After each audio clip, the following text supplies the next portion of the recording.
The Fed15 podcast is presented by Serving Those Who Serve, a fiduciary, fee-based financial planning firm serving federal government employees and retirees all over the country.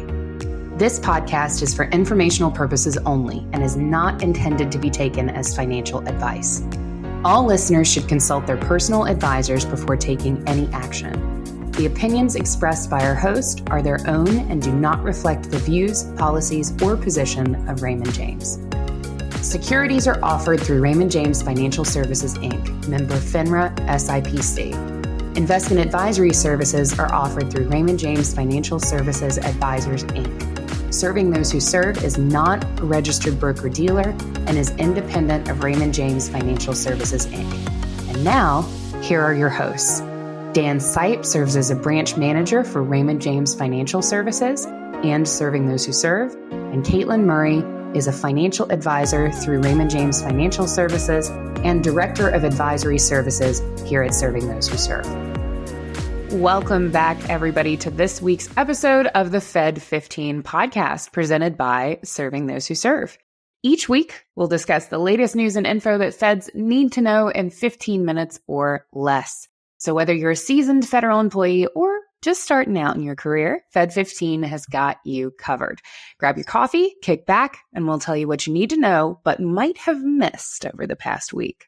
We are your hosts, Katelyn Murray and Dan Sipe. Feels good to be back. Welcome back, Katelyn.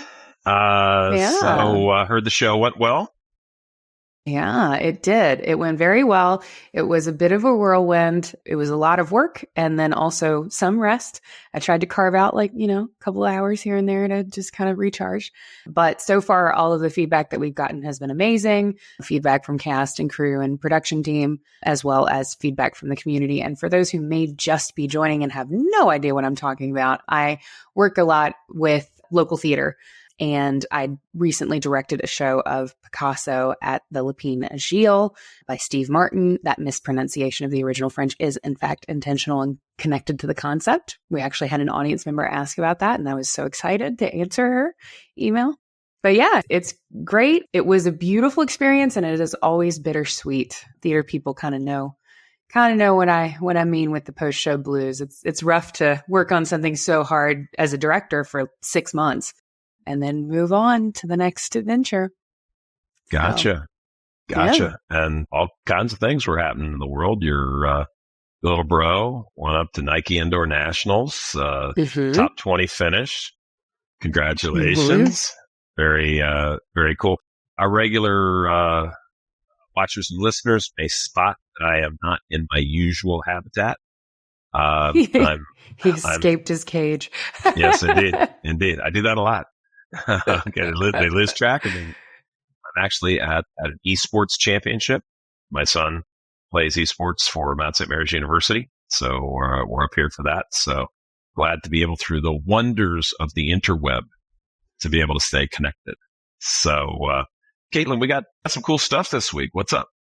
We do. We have actually, to toot my own horn, not often that I get to do this, but I am actually going to cover an article that I wrote for our website. It's been an article that I wanted to kind of put out for a long time because it's a conversation that I have over and over and over with our clients in client meetings, folks who are looking at Roth conversions. So with Roth conversions, there's sort of I've noticed kind of in our meetings last year and really this year, it's kind of kicking up this year. Folks are really, really curious about Roth conversions and really curious if this strategy could be a good one for them. So couple things to kind of think through when we look at Roth conversions. Now is a particularly good time to be looking at or considering a Roth conversion. I will say, big, huge caveat up top. We are not recommending Roth conversions for everybody. This is a very advanced financial planning and tax strategy that is not right for everybody. So we're going to cover why the climate right now is somewhat more beneficial for Roth conversions. However, there's the macro climate of what's going on in the economy, what's going on in the market, what's going on with tax rates. And then there is your sort of micro situation, which is your unique financial situation. So just because Roth conversions are beneficial right now from a tax perspective doesn't mean that it's the move that you should be making in your portfolio. So we do not recommend that anybody look at any of these strategies or move forward with any of these strategies without talking to their tax professional and their financial planning professional. So first, we kind of need to understand. And if they don't have one. Yeah. Yes. If they don't have one, they can absolutely reach out to us at AskSTWS at STWServe.com. Dan, stealing my thunder. That was my pitch for the end. So digging into why I say it's a good sort of climate for Roth conversions. Right now, tax rates, tax brackets are actually historically low. Now, nobody ever feels like taxes are low, ever. But if you look at what they were before the Tax Cuts and Jobs Act, you will find that there is a kind of stark difference there. And we actually, for our folks who join us, who have the video component, so if you're listening on Spotify, you won't be able to see this. But if you are joining us from a platform that has the video included, including YouTube, we can take a look at this chart here together. So I've got on the left-hand side. I didn't know we could show stuff. Yeah, that's awesome. I'm getting fancy, Dan. So this is actually the article here on our website, the case for Roth conversions through 2025. And this chart here is particularly interesting. So right here, I have the 2024 tax rates. Obviously, we know we've got 10% bracket, 12% bracket, 22, 24. Here's the big jump from 24 to 32, and then 35. And the top bracket is 37% currently. Now, these rates are good through December 31st of 2025. So for your 2024 tax returns, you'll be working with these brackets or with these rates. For your 2025 return, you'll be working with these rates.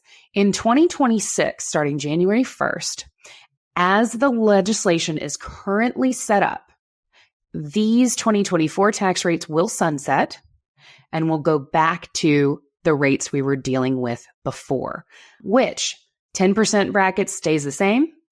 12% is turning into 15%. The 22% bracket's turning into the 25% bracket. The 24% bracket's turning into the 28% bracket. 32 will bump up to 33. 35 will stay the same. And our top tax rate will be 39.6%. So you can see that the biggest shift here is in the 22% bracket, 22% going to 25 and 24% going to 28. So it's going to sort of impact the middle of the chart the most, essentially. And this, I want to stress, tax brackets, kind of the windows here for, I've got single income and married filing jointly or qualifying widow income here as well. These are adjusted every year for inflation. But as it stands currently, the 24% bracket will turn into the 28% bracket automatically as of January 1 of 2026.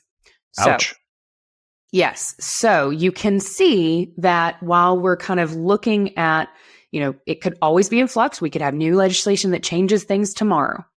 But as it stands currently, we're pretty certain that tax rates in the future are going to be higher, significantly higher, at least in the near term, than they are in the present. And so this is what's creating that interest in Roth conversions, because of course, when we do a Roth conversion, we're taking assets out of a pre-tax account.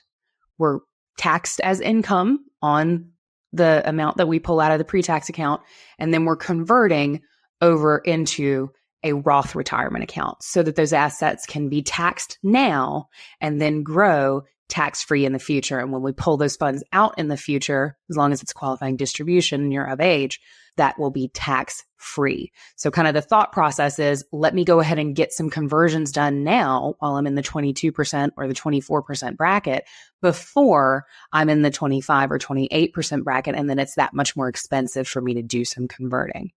Couple things to think through and reasons that it might make sense. Avoiding the widow tax.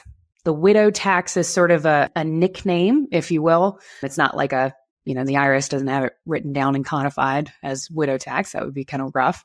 But essentially, if you are married and you are filing tax returns jointly, the income brackets are different than if you're filing as a single filer. So if for some reason, if something, none of us are immortal. If something happened to your spouse, then you would be shifted into a single filing status the year after your spouse passed away.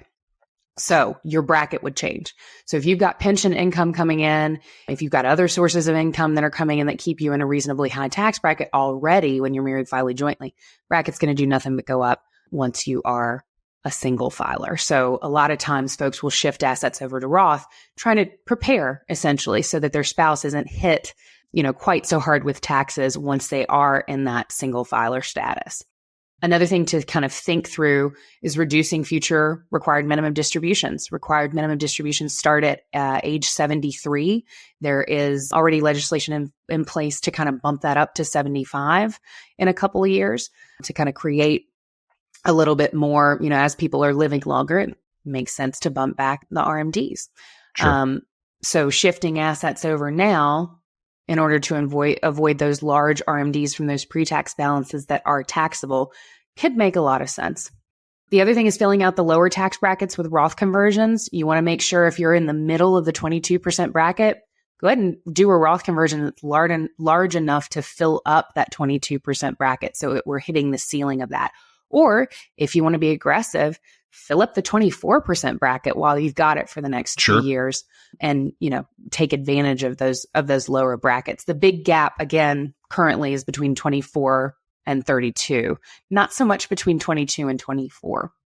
The other thing that I just wanted to kind of mention is it's always better when you can to try to cover the taxes that are due on the conversion amount that you're moving from a source outside of their retirement account. So if you have extra cash building up in the bank, if you're one of these folks who has been taking advantage of the higher interest rate CD products that we've been kind of seeing, higher yield savings accounts with banks, it could be a good time to kind of evaluate the merits of a Roth conversion strategy for yourself and see if you can use that extra cash to maybe cover some of those taxes. It could be a really good way to deploy those gains in a way that could benefit you by leaps and bounds in the future. So that's our piece in as abbreviated a version as I can give it. I really, really encourage you, if it's something that you're interested in, please do take a look and read the full article on our website. It does go into a fair amount of detail, and I tried to give some examples to kind of take a strategy that can be really confusing and make it a little bit more approachable. And of course, as Dan said, if you don't have a financial professional who you can kind of vet this idea with, feel free to reach out to us at askstws@stwserve.com, and we'd be happy to chat with you and see if a Roth conversion strategy might make sense. Absolutely. Oh. Yeah, folks, don't sleep on that article. Get to the website, read it. It is great stuff. So great work on that, Katelyn. That was an important piece that needed to be written. So thank you. Yeah. And so for my part, got an update on future pay raise. Oh, yeah. Nobody wants to hear about that, right? We'll just bump that to next week. Yeah. Just kidding. That's all we have, folks. They're like, tell me about the pay raise update. I saw it in the title. Yeah. So the White House recommended the budget for fiscal year 2025, ironically, just days after finally getting approval on fiscal 2024, but nevertheless. And they're suggesting a 2% federal pay raise. Gosh, I hope that means inflation is gone. I really do. And I get it. They're trying to see into the future. This feels a little thin to me, especially when you consider, we've talked about the champion of Feds, Jerry Connolly, and the FAIR Act. He's proposed 7.4%. And so, 5.4 spread. This is actually the biggest difference ever between the FAIR Act recommendation and what's actually come through from the White House. And the other thing to remember is that this 2% might be an average figure with locality pay factored in, which means some of the raises could be less. Again, I'm holding out a good thought. I'm hopeful that means inflation is going to be crushed down, and a 2% bump will be awesome. Feels a little thin to me. I'm hopeful. I'm hopeful this grows a little bit on, for the benefit of our feds. And so, I appreciate you joining me and being in black, because still on my quest to make sure we don't have a shutdown. And by the time folks see this, we either will or we won't. I am still cautiously optimistic, but don't like some of the drum beats that I'm hearing about little things that people want to argue about to hold up everything. So Congress, please, please, please, please, please stay the course. No shutdowns. So, but yep, that's it for the pay raise. Looking like 2% right now, only 2%. I would like to, obviously, pro-Fed, so I'd like to see it be a bit higher. Indeed. Yeah, I mean, I think it's hard after 2 years where we had pretty significant pay raise increases to see that 2% number, but, it's early yet. It could still be in flex, and, 2% is still, a reasonable pace with inflation. As inflation has started to slow down, I think we'll also see those pay raise rates slow down, but obviously the more the merrier. Come on, Katelyn. Reasonable is only a word used in the second or third person. Fair. So. All right. Well, that's all the time we have today, folks. But we'll be back next week to bring you all the latest updates you need to make informed decisions about your career and financial well-being as a Fed. That we will. And so that you don't miss next week's episode, be sure to subscribe to this podcast on our YouTube channel, Fed Life, so that you never miss an episode. We are also on Spotify for the folks that are, more into the plug in your AirPods and go. Please do remember to share with all your friends and colleagues. Help us spread the word. Help us kind of, grow the impact that we can have here. I think the Fed15 is a really nice bite size way to consume our content. The website, I think, sometimes can be a little overwhelming just because there's so much information there. It's a small plate. Everybody loves small plates. Yeah, which is great. So this is the little aperitif, the little appetizer that we can kind of get you started with. So definitely do spread the word. Gotcha. And for more information on the topics covered today, like Katelyn's awesome article and more, be sure to check out our blog at blog.stwserve.com, or better yet, just go to the website, stwserve.com. Make it your own page.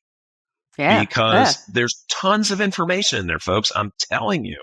There are thousands of hours that are going to be to help you. So subscribe to our newsletter, The Weekly Serving, and get all the latest news for Feds delivered directly to your inbox every week. No waiting. Bam. It's right there. Absolutely. And for those who want to dive even deeper into learning about your federal benefits and financial planning for Feds, we encourage you to join us for one of our complimentary webinars. Now, coming up, we are headed, we're in the thick of tax season, folks.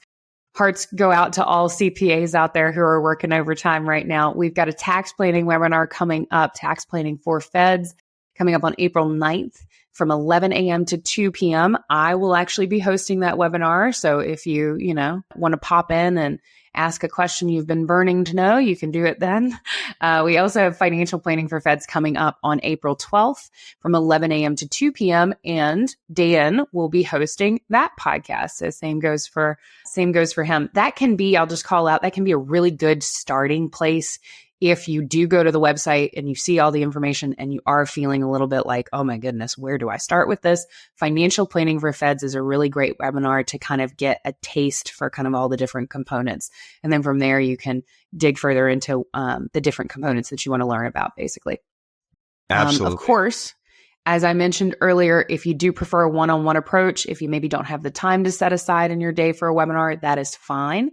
Feel free to reach out to our team directly for a financial planning consultation at Ask STWS at STWserve.com. Indeed. And folks, you're just not going to find this stuff anywhere else. I've looked. That's why it's here. So we're really proud of the fact you're a do-it-yourselfer. You're going to find the tools here. You want to talk to us about help? We're happy to have that conversation. Not required. We reinvest to make sure this is there for you. So, folks, thanks for listening to Fed15. In closing, I am Dan Sipe. And I am Katelyn Murray. And we will see you next week. Bye, guys. Take care.